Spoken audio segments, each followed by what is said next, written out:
दोस्तों, स्वागत है आपका हमारे चैनल आर.के. वर्मा में। दोस्तों, सावित्री नाम की एक स्त्री जल्दी जल्दी कदम बढ़ाने लगी ताकि उस अजनबी परछाई के साथ कदम मिलाकर चल सके। फिर वो स्त्री बोली। उसने पूछा, मृत्यु अगर दंड नहीं है तो किस जीवन का कब अंत होगा, इसका फैसला कौन करता है? किसी के जन्म के समय ही उसकी मृत्यु का फैसला कर लेना तो अन्याय है, और फिर इसमें कोई तर्क भी नहीं है। फिर उस छाया ने रुककर कहा, यह समझना आसान नहीं है। तुम वापस क्यों नहीं चली जाती, सावित्री? तुम मेरा पीछा क्यों कर रही हो? सावित्री ने भोलेपन से कहा, मैं आपका पीछा नहीं कर रही हूँ, मैं तो अपने पति के पीछे पीछे जा रही हूँ। परछाई बोली, लेकिन यह अब तुम्हारा पति नहीं है। सावित्री ने धीरे से कहा, लेकिन मैं तो सोचती हूँ कि प्रेम जीवन और मृत्यु से परे की चीज है। हम कहते हैं कि किसी स्त्री और पुरुष का आपस में प्रेम हो जाना केवल एक दूसरे को पहचान लेना है। आप पहचान उसी को सकते हैं जिससे पहले परिचय रहा हो। मैंने तो सत्यवान को पहली बार देखते ही पहचान लिया था। हम लोग पहले से ही एक दूसरे को जानते हैं, और ऐसा दोनों के पूर्व जन्म में ही हुआ होगा। अपने पूर्व जन्म में हम एक दूसरे को जानते थे, इस कारण इस जन्म में हम एक दूसरे को देखते ही पहचान गए। इसी कारण मैं सत्यवान को नहीं छोड़ सकती। हमारा जन्म जन्म का साथ है। यदि आप इन्हें ले जाएंगे तो मुझे भी ले जाना पड़ेगा। दोस्तों, बहुत समय की बात है, मद्र देश में एक राजा का बहुत बड़ा राज्य था। उनकी कन्या थी जिनका नाम सावित्री था। जब वह बड़ी हो गई तब एक दिन राजकुमारी सावित्री पिता के सामने खड़ी थी, सुंदर, सुकुमारी, लेकिन दृढ़ संकल्प। उसके चेहरे पर हठ था। उसके पिता राजा अश्वपति उसके हठीले स्वभाव को खूब जानते थे, लेकिन उसके सामने अपने को विवश पाते थे। सावित्री ने पिता को याद दिलाया, आपने कहा था कि मैं अपना पति स्वयं चुन सकती हूँ। कहा था न? याद है न आपको, पिताजी? और अब आप अपने वचन से पीछे हट रहे हैं। पिता पुत्री एक दूसरे से कटु वचन न कह बैठें, इस डर से नारद मुनि बात काटकर बीच ही में बोल उठे, पुत्री, तुम्हारे पिता अपना वचन नहीं तोड़ रहे हैं।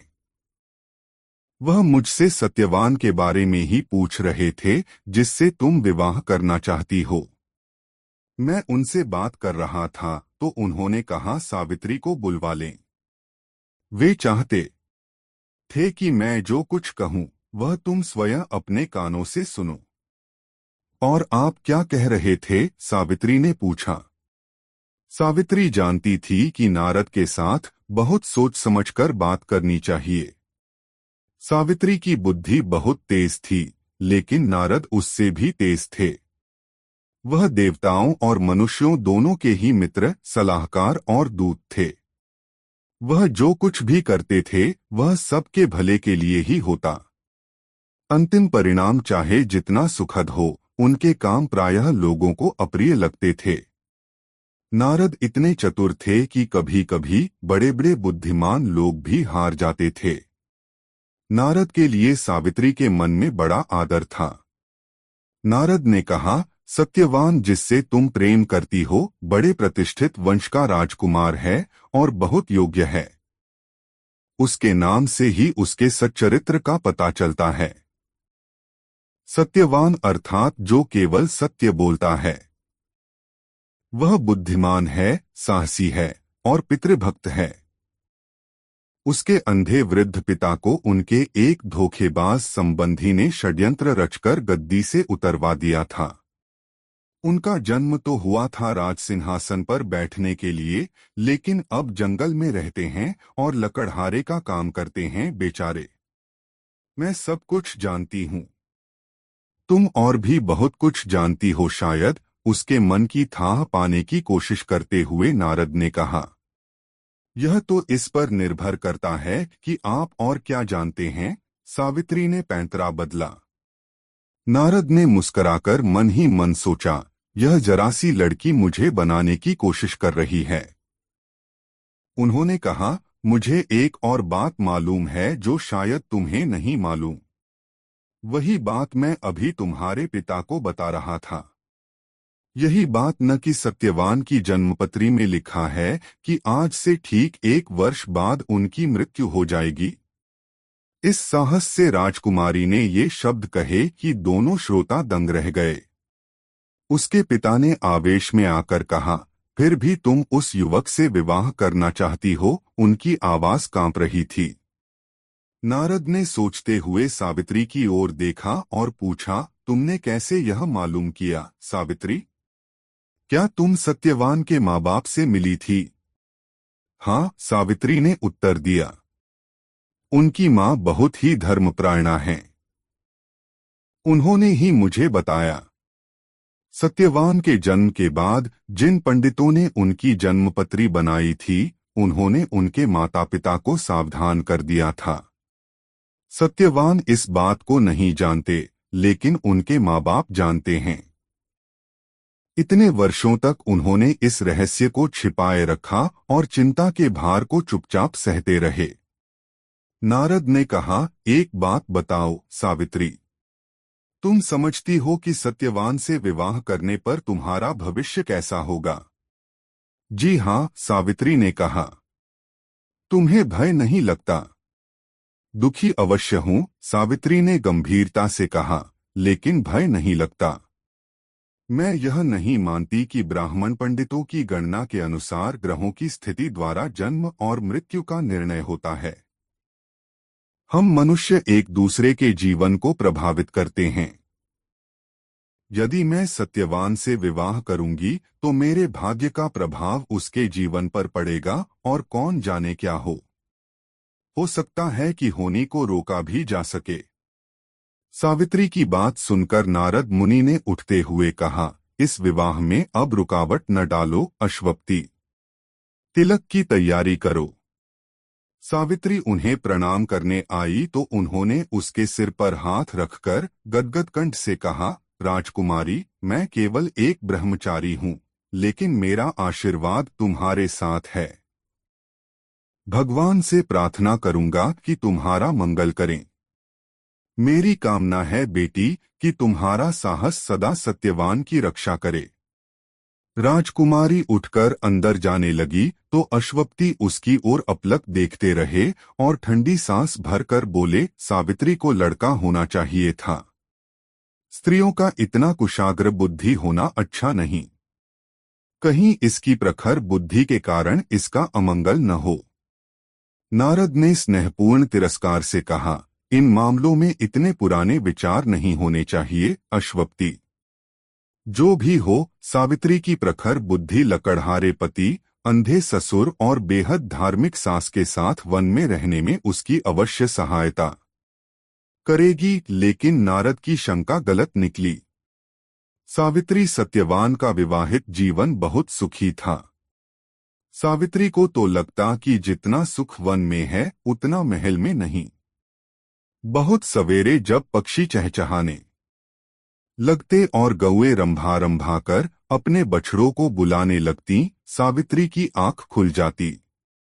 सास-ससुर उसको इतना लाड़ प्यार करते थे कि वह माता पिता के वियोग को भी सह गई। सास-ससुर ने ही उसे जब तप का संयम नियम समझाया। इस प्रकार सुख और स्वाधीनता के वातावरण में दिन निकलते गए और सावित्री किशोरी से युवती हो गई। सत्यवान की मृत्यु का भय हर समय उनके सुखी जीवन पर छाया रहता था। लेकिन सावित्री और उसके सास-ससुर के व्यवहार से यह जरा भी पता न चलता कि यह चिंता उन्हें घुन की तरह खाए जा रही है। आखिरकार दिवस आ पहुंचा। रोज की तरह सवेरा हुआ। पेड़ों पर चिड़ियां चहचहाईं, गौएं रंभा रंभा कर अपने बछड़ों को बुलाने लगीं। सत्यवान के माता पिता चिंतित, उदास चेहरों से अपना अपना कामकाज करने लगे। रह कर वे प्रेम से इतने व्याकुल होकर पुत्र की ओर देखते कि सावित्री से सहा न जाता और वह अपना मुंह फेर लेती। सावित्री भी यंत्र के समान चुपचाप अपना काम कर रही थी। उसमें जैसे कुछ सोचने की शक्ति ही नहीं थी। सत्यवान लकड़ी काटने के लिए जंगल जाने को तैयार हुआ तो सावित्री भी उठी। मैं आज आपके साथ चलूंगी। चलूं? उसने पूछा। क्यों? सत्यवान ने कहा, आजकल धूप बहुत तेज होती है और फिर तुम्हारी आदत है इधर उधर घूमने निकल जाती हो और खो जाती हो। सावित्री ने मुस्कराने की चेष्टा करते हुए कहा, आज मैं कहीं नहीं जाऊंगी, बस बैठी बैठी आपको देखती रहूंगी। अचानक सत्यवान की माँ बोल उठीं, उसको अपने साथ ले क्यों नहीं जाते बेटा? सत्यवान ने हंसकर शरारत भरी आंखों से पूछा, क्यों माँ, आज सवेरे सवेरे अपनी बहू से छुटकारा पाना चाहती हो? माँ ने कहा, नहीं, मैं अपने बेटे को समझाने की कोशिश कर रही हूँ कि कभी कभी पत्नी को दुलार करना चाहिए। इस बेचारी के लिए दिल बहलाने को यहाँ क्या रखा है? तो मैं इसको दुलार करूं माँ? मैं तो इसे हीरे और लाल का हार देना चाहता हूँ। उसकी जगह जंगल की सैर रहने भी दो, इससे क्या दिल बहलेगा? सत्यवान की बात सुनकर सावित्री का दिल डूबने लगा, लेकिन अपनी व्यथा को छिपाकर हंसकर उसने कहा, ओह, हीरेलाल का हार? खैर, आज तो जंगल की सैर करा दीजिए, लेकिन हार किसी न किसी दिन लेकर रहूंगी, छोड़ूंगी नहीं। याद रखिएगा, आपने वचन दिया है। हंसते बोलते एक दूसरे से बहुमूल्य उपहारों का वायदा करते लापरवाह प्रसन्न बच्चों की तरह दोनों वन की ओर चले। जब सत्यवान ने माता पिता को प्रणाम किया तो उनकी आंखें उसके चेहरे से हट नहीं पाईं। वे उसके शरीर पर हाथ फेरते रह गए। सावित्री ने ऐसा बहाना किया मानो उसने कुछ देखा ही न हो। उसको डर था कि कहीं आंखों से आंसू न बहने लगें। वह बार बार अपने को समझाती रही, आज मुझे अपने सारे साहस और संयम की जरूरत है। अपने मित्रों, ब्राह्मणों और नारद मुनि के आशीर्वाद की जरूरत है। अब मेरा भाग्य मेरे ही हाथों में है। जंगल में पहुंचकर सत्यवान ने अच्छी तरह देखभाल कर काटने के लिए एक पेड़ चुना और उसके तने पर कुल्हाड़ी चलाने लगा। सावित्री चारों तरफ देखती रही कि कहीं से कोई सांप या बनेला पशु न आ जाए।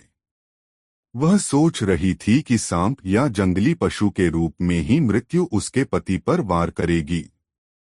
कुल्हाड़ी चलाते चलाते अचानक सत्यवान ने अपना सिर थाम लिया और लड़खड़ाता हुआ पत्नी के निकट आया। ओह, कितनी भयंकर पीड़ा हो रही है सिर में, इतना कहना था कि गिरकर वह मूर्छित हो गया। सावित्री ने तुरंत पति का सिर अपनी गोद में रख लिया और इधर-इधर देखने लगी कि कहीं कोई है जिसे सहायता के लिए पुकारा जा सके। सत्यवान के मूर्छित होकर गिरने से सावित्री स्तब्ध होकर ऐसे बैठी रही मानो पत्थर की मूर्ति हो। फिर अचानक सूर्य को ढकती एक काली छाया उसके सामने आई। एक काला अजनबी काली छाया की तरह उसके सामने खड़ा था। वह झुका और उसका बड़ा काला हाथ क्षण भर के लिए सत्यवान के कंठ पर आया। सावित्री ने सिर उठाकर देखा, लेकिन छाया हट गई थी और दूर चली जा रही थी।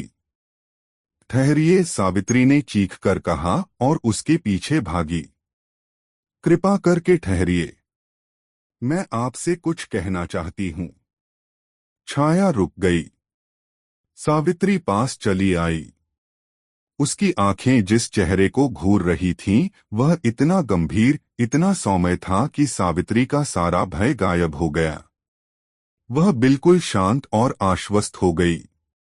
उसने संकोच के साथ पूछा, क्षमा कीजिएगा, क्या आप मृत्यु के देवता हैं? मैंने आपके बारे में बहुत कुछ सुना हूँ, सावित्री बोलती रही, लेकिन अभी बहुत कुछ जानना चाहती हूँ। एक बात पूछ सकती हूँ? क्या आप हर एक के प्राणों को ले जाने स्वयं आते हैं? मृत्यु के देवता ने आगे चलते चलते कहा, नहीं, मैं खास खास लोगों के लिए ही आता हूँ। यदि सत्यवान खास लोगों में थे तो इतनी कम अवस्था में उनका जीवन क्यों ले लिया गया? और फिर उन्होंने कोई अपराध भी तो नहीं किया था। मृत्यु दंड नहीं है, यमराज बोले। सावित्री जल्दी जल्दी कदम बढ़ाने लगी ताकि उस अजनबी के साथ कदम मिलाकर चल सके। मृत्यु अगर दंड नहीं है, उसने पूछा, तो किस जीवन का कब अंत होगा, इसका फैसला कौन करता है? किसी के जन्म के समय ही उसकी मृत्यु का फैसला कर लेना तो अन्याय है। और फिर इसमें कोई तर्क भी नहीं है। छाया ने रुककर कहा, यह समझना आसान नहीं है। तुम वापस क्यों नहीं चली जाती, सावित्री? तुम मेरा पीछा क्यों कर रही हो? मैं आपका पीछा नहीं कर रही हूं, सावित्री ने भोलेपन से कहा। मैं तो अपने पति के पीछे पीछे जा रही हूं।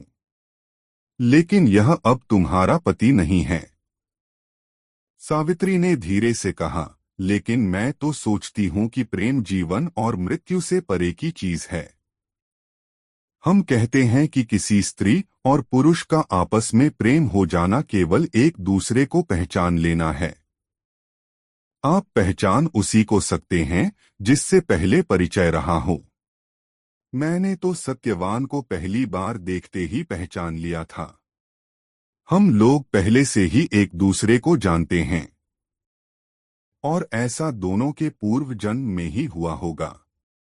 अपने पूर्व जन्म में हम एक दूसरे को जानते थे, इस कारण इस जन्म में हम एक दूसरे को देखते ही पहचान गए। इसी कारण मैं सत्यवान को नहीं छोड़ सकती। हमारा जन्म जन्म का साथ है। यदि आप इन्हें ले जाएंगे तो मुझे भी ले जाना पड़ेगा। मृत्यु के देवता यम कुछ हंसकर बोले, तुम बहुत हठी हो। तुम्हारा तर्क सुनकर मुझको हंसी आती है। तुम्हारी कोई इच्छा है? सत्यवान के जीवन को छोड़कर कुछ भी मांगो, मैं दूंगा। सावित्री सोचने लगी। सोचकर उसने कहा, अच्छी बात है। आप तो जानते हैं कि मेरे ससुर को धोखा देकर उनकी गद्दी छीन ली गई थी। मैं सोचती हूं कि इस अन्याय का प्रतिकार होना चाहिए। मुझे आशा है कि आप मुझसे सहमत होंगे। तथास्तु, यम ने कहा और जल्दी जल्दी चलने लगे।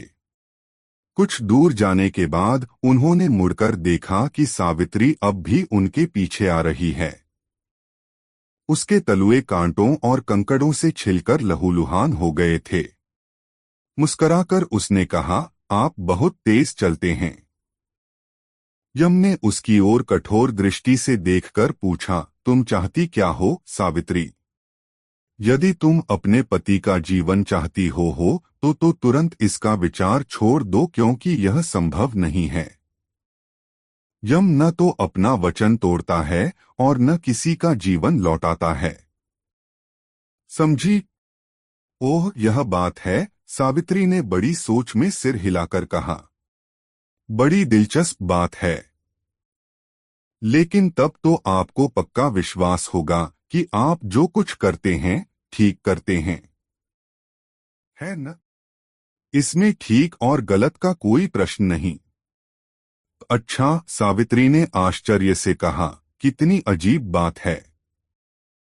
बचपन से ही कूट कूट कर मेरे दिमाग में यह बात भरी गई है कि हमेशा वही काम करना चाहिए जो ठीक हो। गलत काम नहीं करना चाहिए। लेकिन शायद ठीक या गलत यह सब केवल हम मनुष्यों के लिए है, देवताओं के लिए नहीं। लेकिन मृत्यु की बात अलग है। कैसे? मुझको तो यही ठीक लगता है कि जो बात जीवन पर लागू है वही मृत्यु पर भी लागू होनी चाहिए। तुम हर बात को इस तरह तोड़मरोड़ देती हो कि वह तर्कपूर्ण लगने लगती है। क्षमा चाहती हूँ, सावित्री ने बड़े विनय से कहा। मैं अपनी बात को दूसरी तरह कहूंगी। यदि सारा जीवन हम ठीक काम करने का प्रयत्न करते रहते हैं तो यह उचित ही है कि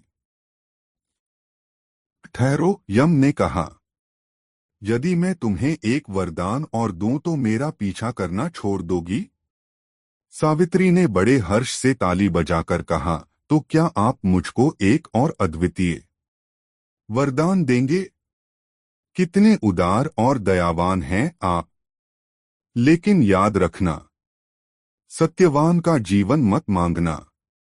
नहीं नहीं, सावित्री ने कहा, जरा सोचने दीजिए। मैं अपने पहले वरदान में ही कुछ और मांगना चाहती थी। भौहें सिकोड़कर वह कुछ सोचने लगी।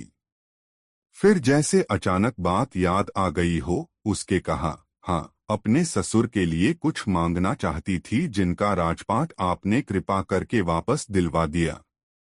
वह अंधे हैं। एक अंधा आदमी राजपाट लेकर क्या करेगा? और प्रजा के लिए अंधा राजा किस काम का भला? यम ने मुस्कुराकर कहा, तुम्हारे ससुर की आंखें बिल्कुल ठीक हो जाएंगी। यह कहकर वह चलने लगे तो सावित्री ने फिर कहा, मुझे बड़ी खुशी है कि मुझे अपने ससुर की याद हो आई। अगर मुझे उनकी आंखों की बात याद न आ जाती तो जानते हैं उत्तेजना में मैं क्या मांग बैठती। क्या? अपने पिता और अपने ससुर के राज्यों के लिए वैभव और सुख। बात यह है कि अब दोनों राज्यों की उत्तराधिकारी मैं ही हूँ। अब सोचती हूँ कि अच्छा ही हुआ कि मैंने आपसे यह वरदान नहीं मांगा। इन राज्यों को भला वैभव और सुख क्यों दिया जाए? यह तो राजा का कर्तव्य है कि वह अपनी प्रजा को समृद्ध और सुखी बनाए, है न? हाँ, राजा की जिम्मेदारियां बहुत बड़ी हैं। सावित्री ने गंभीरता से सिर हिलाते हुए कहा, महल में रहना, दरबार लगाना, कवियों और गायकों को सम्मानित करना और कर वसूल करने के लिए कर्मचारियों को राज्य भर में भेजना, इतना ही थोड़ा होता है राजा का काम। राजा को यह भी देखना होता है कि कानून का पालन उचित ढंग से हो और उसके कर्मचारी प्रजा को न सताएं। उसको पड़ोसियों के साथ शांति बनाए रखनी चाहिए और यह देखना चाहिए कि उसके राज्य में कोई ऐसा तो नहीं है जिसके पास भोजन, कपड़ा या रहने की जगह नहीं है। इसमें भी जरूरी यह है कि लोगों को बोलने की आजादी हो और वे राज्य व्यवस्था की आलोचना निर्भय होकर कर सकें, जिससे कि राजा स्वेच्छाचारी न बन जाए। इस बुद्धिमती राजकुमारी की बातें सुनकर यम मन ही मन उसकी प्रशंसा करते हुए बोले, बिल्कुल ठीक कह रही हो तुम। न्याय और स्वाधीनता की परंपरा पुस्तकों में लिखे कानूनों से कहीं ज्यादा बड़ी है। सावित्री ने कहा, और इसके लिए यह आवश्यक है कि राजाओं के वंश बिना किसी विघ्न बाधा के चलते जाएं, उत्तराधिकार का सिलसिला कहीं न टूटे, है न? अवश्य, यम ने कहा। अगर उत्तराधिकार के सिलसिले में गड़बड़ी हुई तो अराजकता फैलेगी, संबंधियों में आपस में युद्ध होगा। सावित्री ने अचानक मौन साध लिया। उसके चेहरे पर निराशा और उदासी छा गई, उसके कंधे झुक गए और उसकी सुंदर आंखों से आंसू टपक पड़े। यम ने आश्चर्य से पूछा, क्या हुआ सावित्री? आप इतने बुद्धिमान हैं, सर्वज्ञ हैं। सावित्री ने ठंडी सांस भरकर कहा, मुझे विश्वास है कि आपने मेरे मन की बात समझ ली होगी। यम भौहें सिकोड़कर सोचने लगे। सावित्री क्या सोच रही है, यह समझने की कोशिश करना वैसा ही था जैसे तूफान में हवा की दिशा का अनुमान लगाना।